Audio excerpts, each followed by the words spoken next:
The morning the story begins again, the wind cut sharper than it had in days.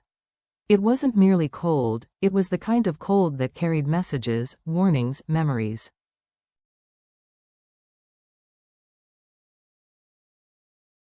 The kind that made even silence feel louder. Across the wide, empty yard of the storage house, Deep stood alone, shoulders slightly hunched, breath misting faintly against the pale winter air.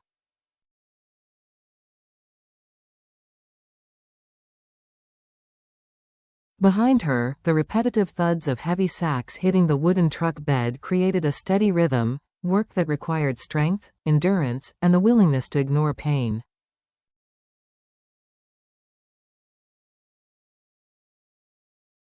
The tractor driver and the hired workers moved in practiced synchronization. Every sack weighed dozens of kilos.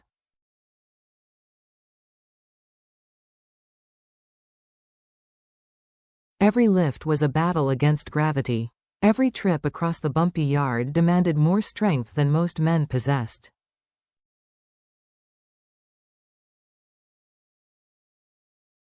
Yet they pushed on, determined to finish the loading before noon. Not for praise, not for reward, but because Deep had earned their respect.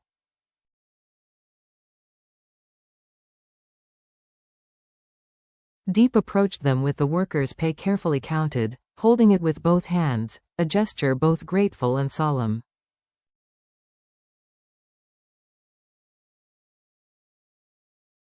"Please let everyone have lunch and rest early," she told the tractor driver softly.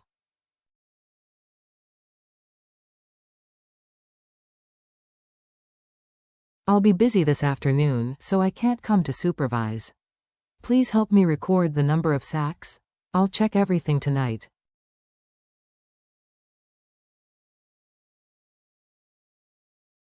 The driver nodded without hesitation. "Don't worry, Miss Deep. I'll handle it."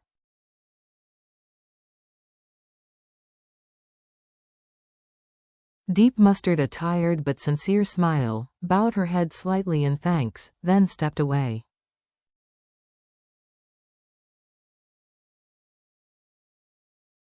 Every movement she made that morning carried weight, exhaustion disguised beneath quiet determination.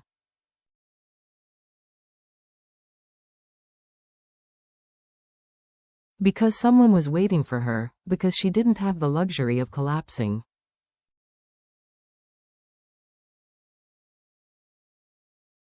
Because the world had grown colder since James disappeared. By noon, Deep's hands were icy despite her gloves.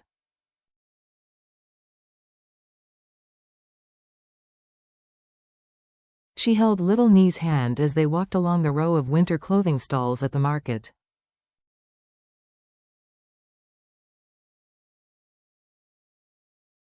Colorful scarves fluttered in the breeze like tiny banners of cheer against the gray day.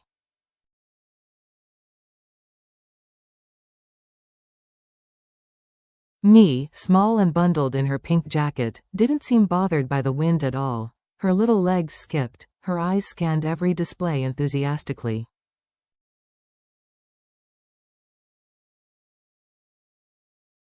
When she spotted a shelf stacked with children's sweaters, she darted forward, "Auntie Deep. This one, I like this one."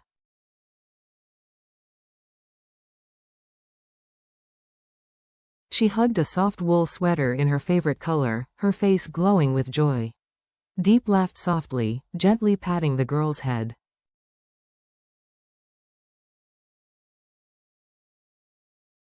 "All right. If you like it, we'll get it."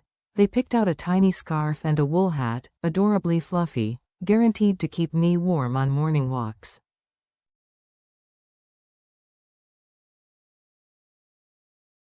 For a tiny moment, the world felt kinder again. On their way home, Nee tugged Deep toward the familiar figurine painting stall.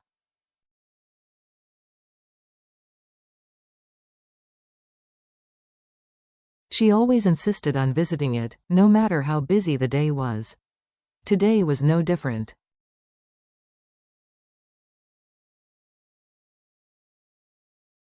The moment she saw the figurines, she ran toward them, her small hand wrapped around a round, chubby little figure.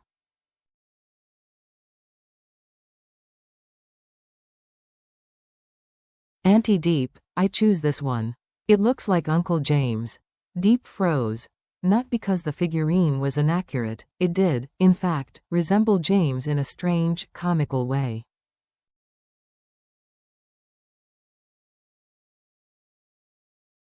But because of the innocence in Nee's tone, the sincerity, the attachment, and because the name James had become a quiet wound she tried desperately not to touch.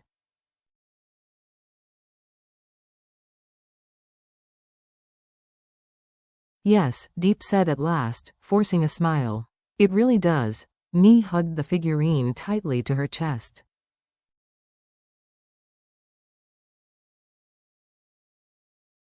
When I miss Uncle James, I'll look at this. Then I won't be sad. Deep felt something inside her crack, softly, silently, like ice breaking beneath pressure.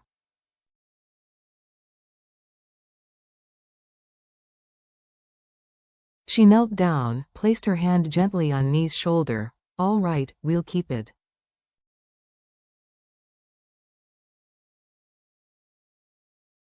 But her eyes had already begun to sting, because James wasn't simply gone.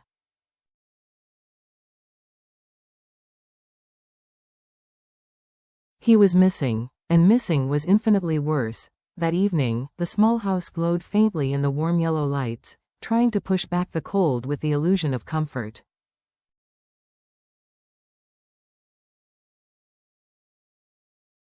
But even the lights felt tired.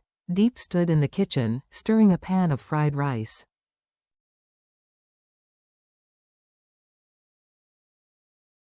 The steam rose around her, carrying the aroma of butter, egg, and crispy onions. She cooked automatically, her hands moving with the muscle memory of someone who no longer had mental space to think.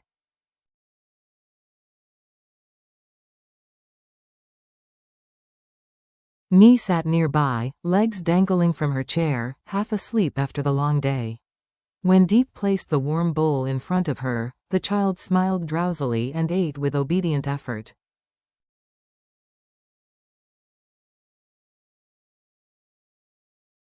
Deep fed her spoonful by spoonful, wiping stray bits of rice from her cheek. Moments like this, small, fragile, fleeting, softened Deep's heart despite the storm that brewed inside her.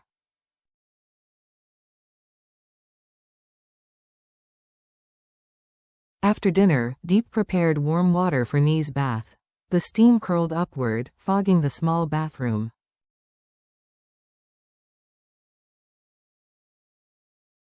She washed Nee's hair, scrubbed her back, then wrapped her in a towel like a tiny warm dumpling.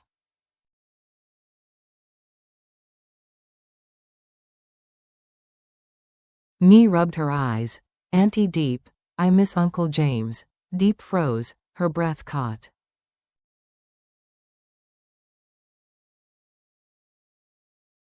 Her heart lurched. Her fingers trembled. She couldn't answer. If she opened her mouth, she might break.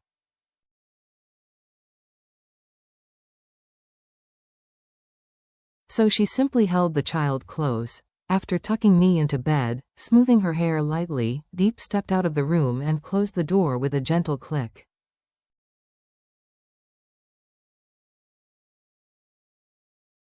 Silence swallowed her. Not peaceful silence, but the kind that echoed, the kind that reminded her she was alone.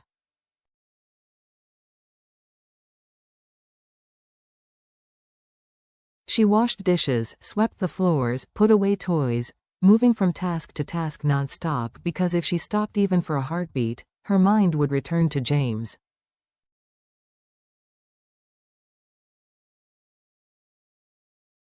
To the unanswered calls, the messages left unseen, the horrible, deafening silence.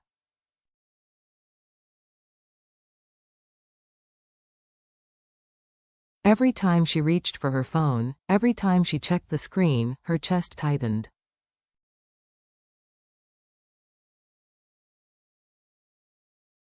Nothing, not a single sign of him. She didn't want to imagine the worst, but her brain refused to listen.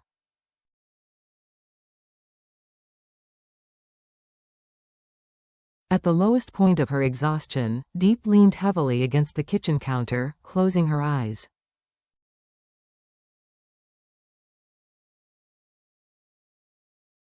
She imagined James stepping through the doorway. His messy hair, his tired smile.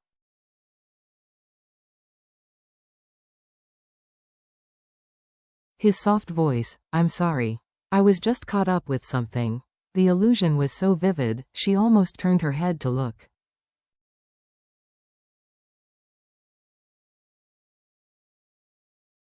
But when she opened her eyes, there was no one, only cold air, only the void he left behind.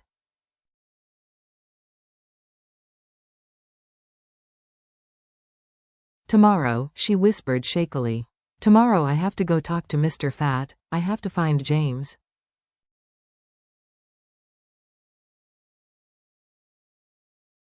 The words were faint, but they were all she had left, her last remaining courage. In a forsaken corner of Cambodia, hidden deep within a labyrinth of dense, unmarked forest, James lay captive inside a deserted mansion that felt less like a residence and more like a mausoleum.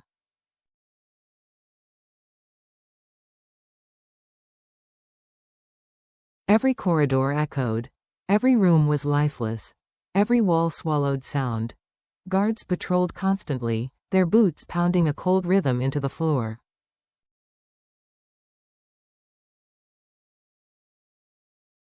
Security cameras rotated with mechanical precision. Every path was watched, every door locked.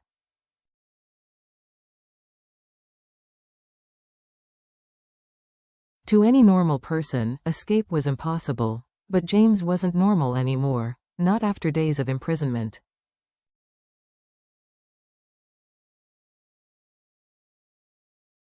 Not after what he had lost. Not after what he still needed to fight for Deep, for Nee.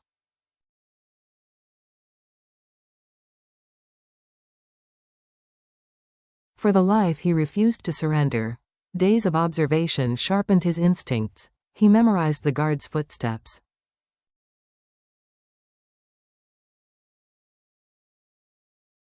Their patterns. Their laziness. Their habits. And then he noticed it, a 90-second gap during the shift change.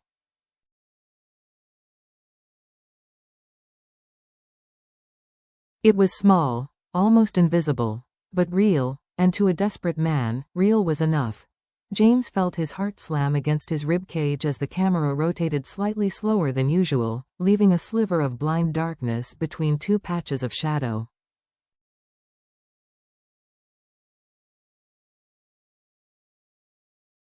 A tiny flaw, one chance, maybe his last. He crouched low, every muscle coiled and trembling.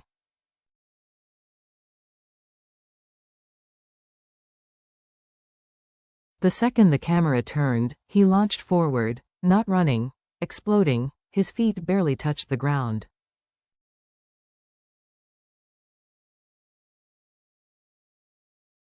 His lungs burned, his mind sharpened into a single point: escape. He pressed himself against the vine-covered wall and slid along it silently.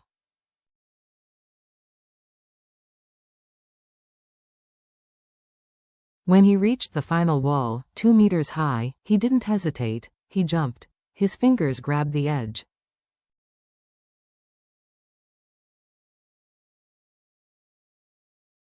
He pulled himself over, he hit the ground outside with a brutal thud. Pain flared up his leg, but he ignored it.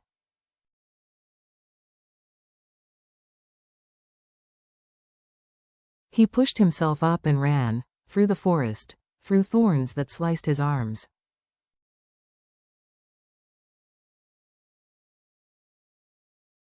Through darkness so thick it felt alive, but he didn't stop, couldn't, wouldn't, because freedom meant deep.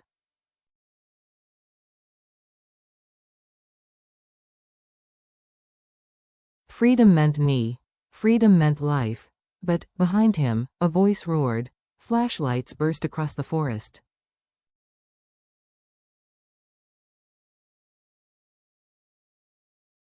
Dogs barked viciously. Branches snapped. Chaos erupted. James ran harder. His breath tore from his chest.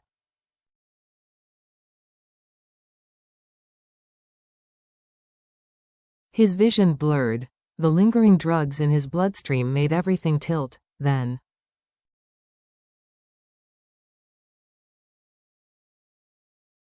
Crack. The ground vanished beneath him. He fell. Violently, helplessly, his head slammed against stone.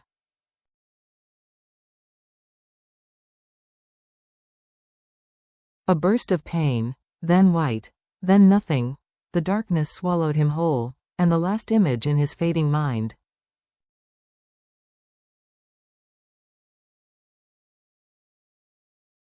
was Deep holding little Nie at their front door.